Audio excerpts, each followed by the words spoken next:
Virgo, this is your week ahead astrology forecast by Astrology Motivation. In this video, I'm going to review the major planetary aspects and transits and how they aspect your natal sun, so you know how they're going to impact your life for the week. I'm going to start out really broad with the big stuff, the stuff that's just in the charts, generally creating energy this week, and then I am going to focus that down into Virgo specific information, and then I'll break everything down into the 3 decans of Virgo, which is going to help me locate your natal sun and see exactly how everything is aspecting it, because not all Virgos are going to be impacted the same way by the same planets. So let's get into it. This is for the week of September 8th through the 14th, 2023.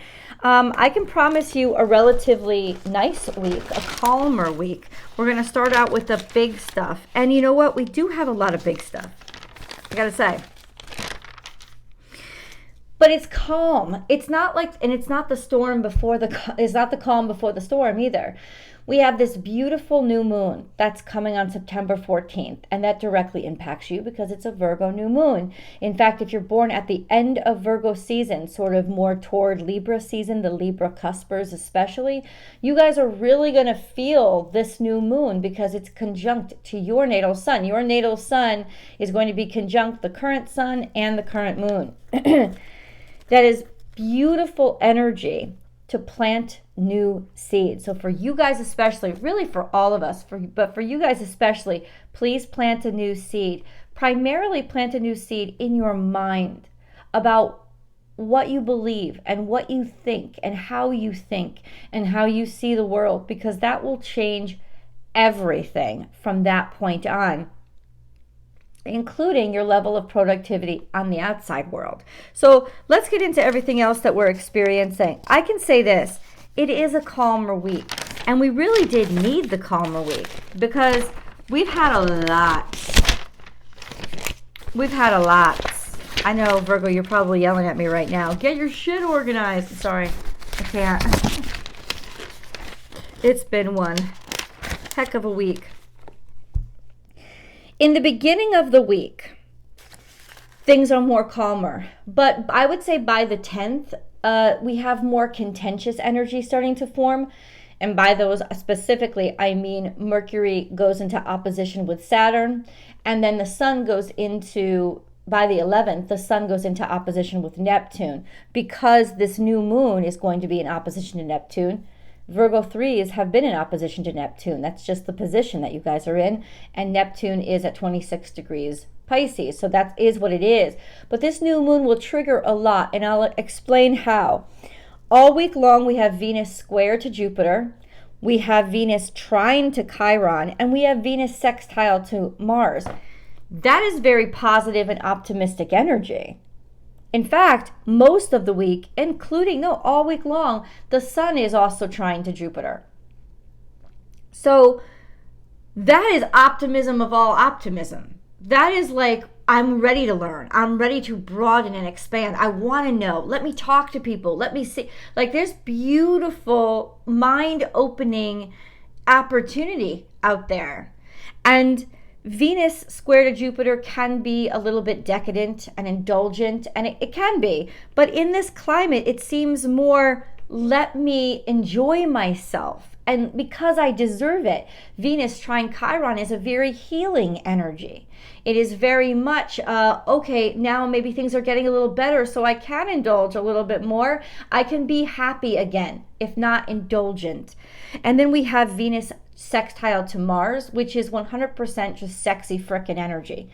It's sexy, it's sexual, it's very virile, it's very desirable. It's just, you're looking good, you're feeling good kind of energy.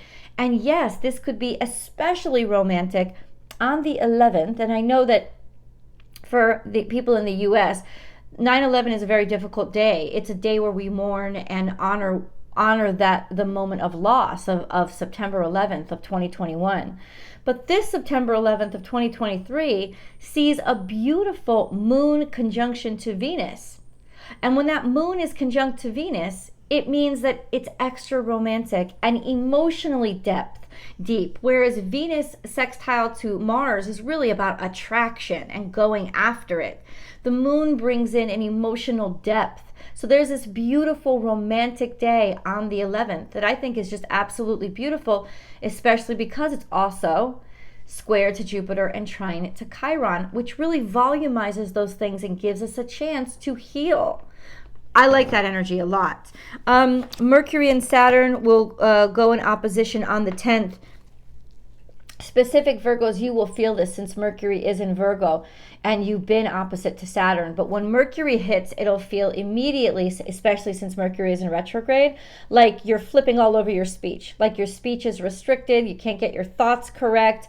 You have to get everything perfect and you can't get everything perfect. So it's going to stop you from talking. And that's when you have to take a breath and you have to kind of mind over matter and say, I don't have to be perfect. Like, repeat after me. Progress, not perfection. Progress, not perfection. And yes, sometimes it may make you more discerning and say, okay, I don't actually have to speak here. I'd rather listen, which is better with Mercury retrograde anyway. But if you have to, it is about progress, not perfection. You should slow things down majorly.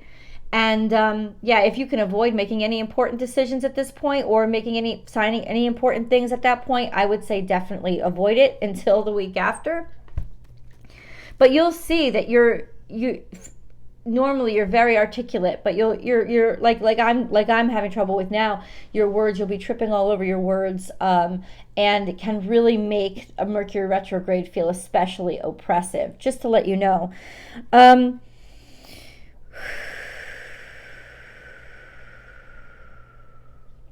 I wrote something down and I wanted to talk to you about it.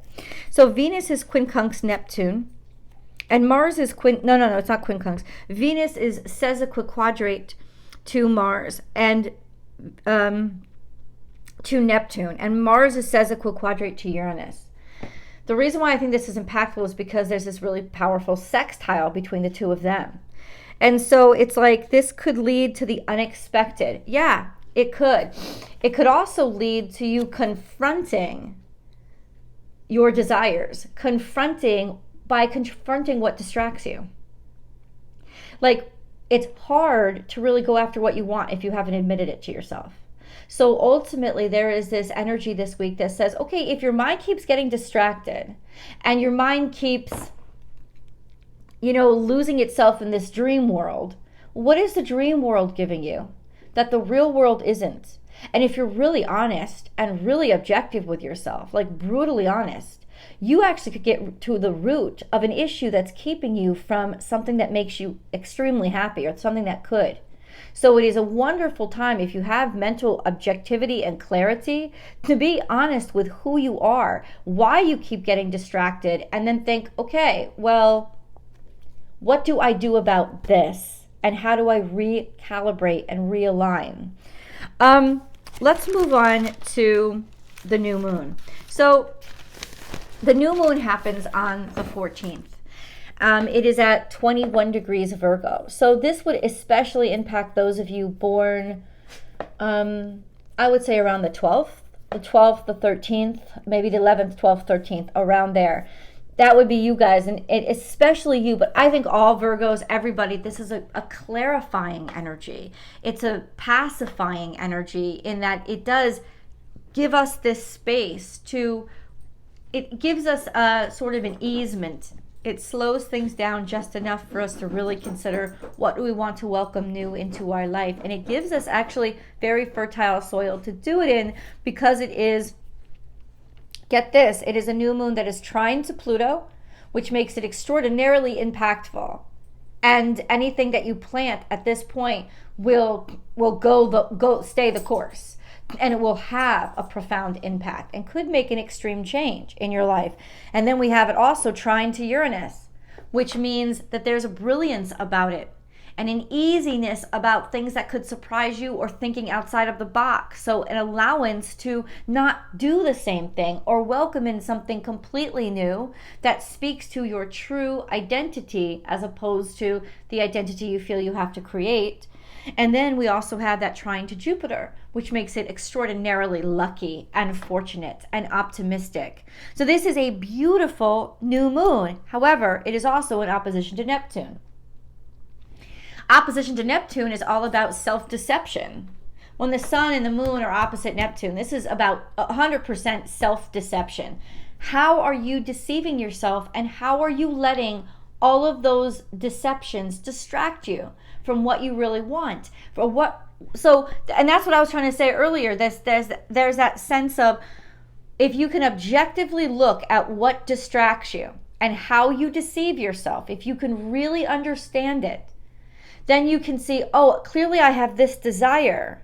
How is my desire not being met? Because I keep choosing the fantasy over what I could have in reality. And this is a wonderful time for you to realize it and then plant an actual seed, not one that self-deceives. And then we have that beautiful day a couple of days before on 9/11, where the moon is conjunct Venus, sextile Mars, trine Chiron, and square to Jupiter, which is very romantic. And actually, I think very optimistic energy. So maybe we can confront our fantasies and all our distractions and finally find the courage to see the beauty of the soil beneath our feet and reality. Because it is a beautiful thing, because it is a fleeting thing, and it's not here forever. And if all we do is escape it, we're missing the biggest blessing of all, which is life itself. So let's go into Virgo specific energy, okay? In Virgo, we have the sun that's traveling between 16 and 21 degrees this week. We also have Mercury retrograde that's retrograding between 11 degrees and 8 degrees this week. And then we have the moon that is traveling through Virgo from the 12th through the 14th, culminating in that beautiful new moon in the third decan of Virgo. So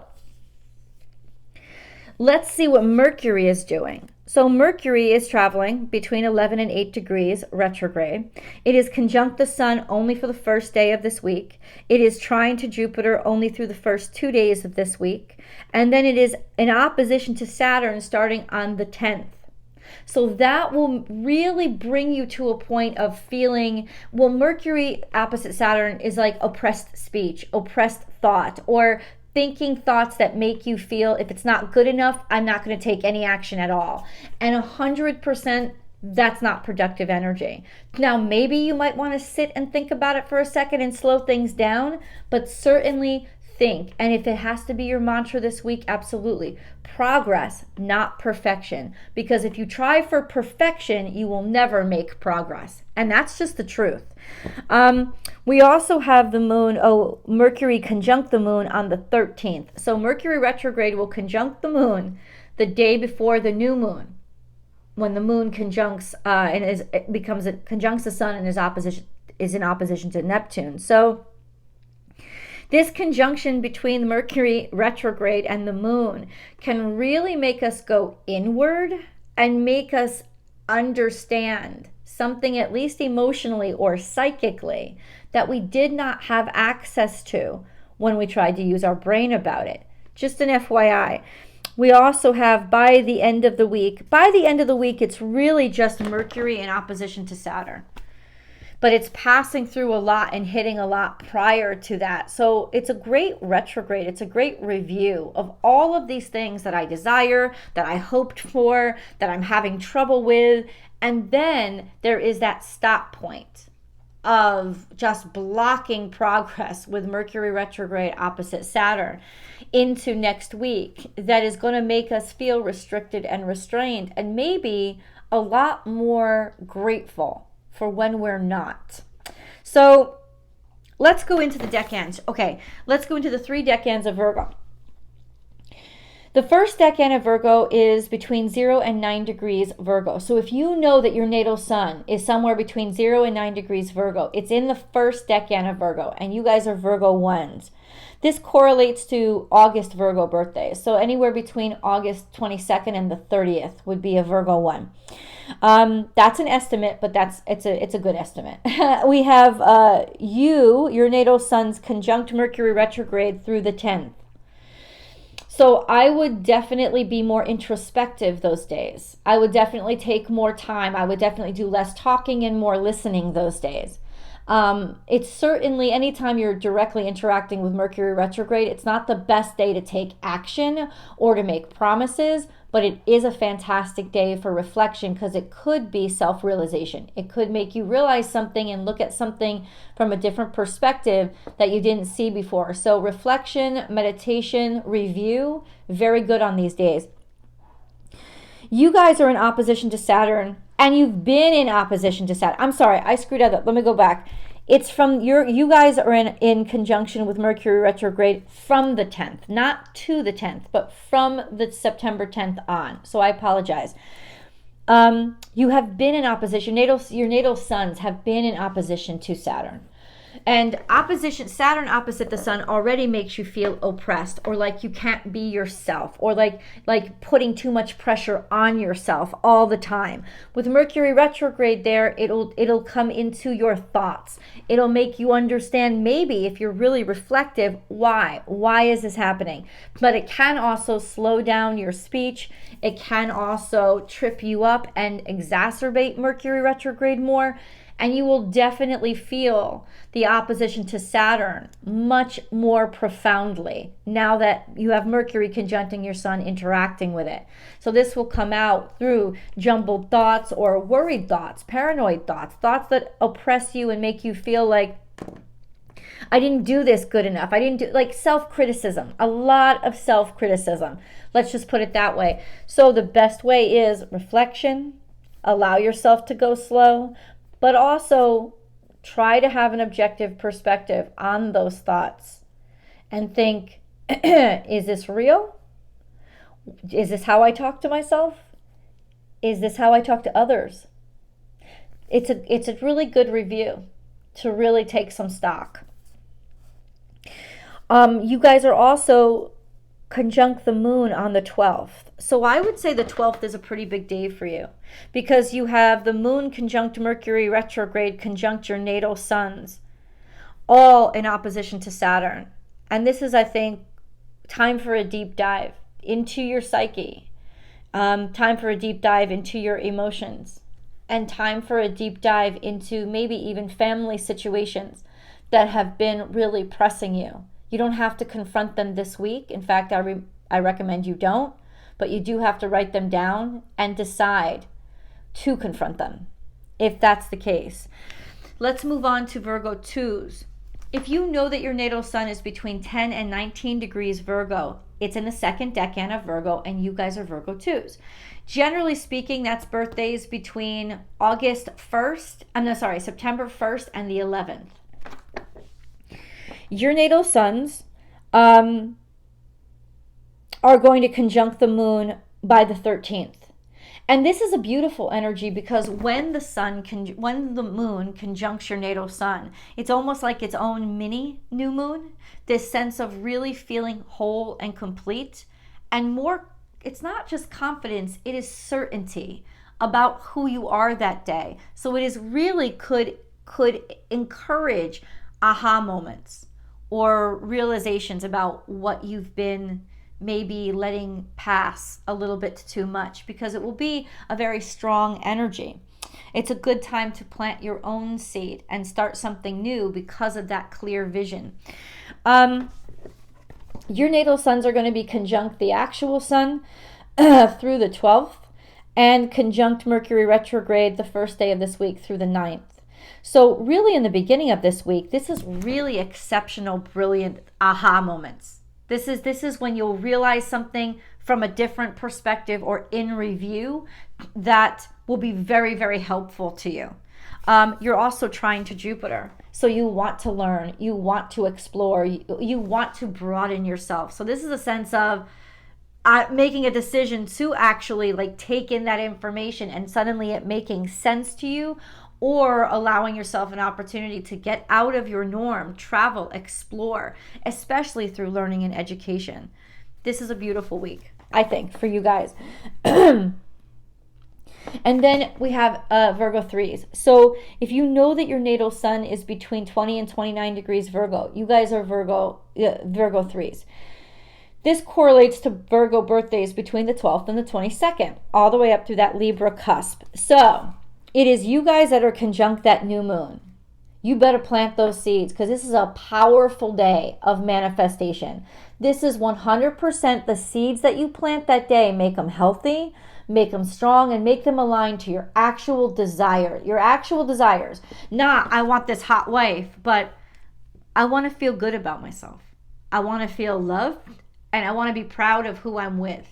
Right? That sense of what's the true desire beneath the ego, right? And then you plant that seed, it is going to change you, change your life, and change your world. FYI.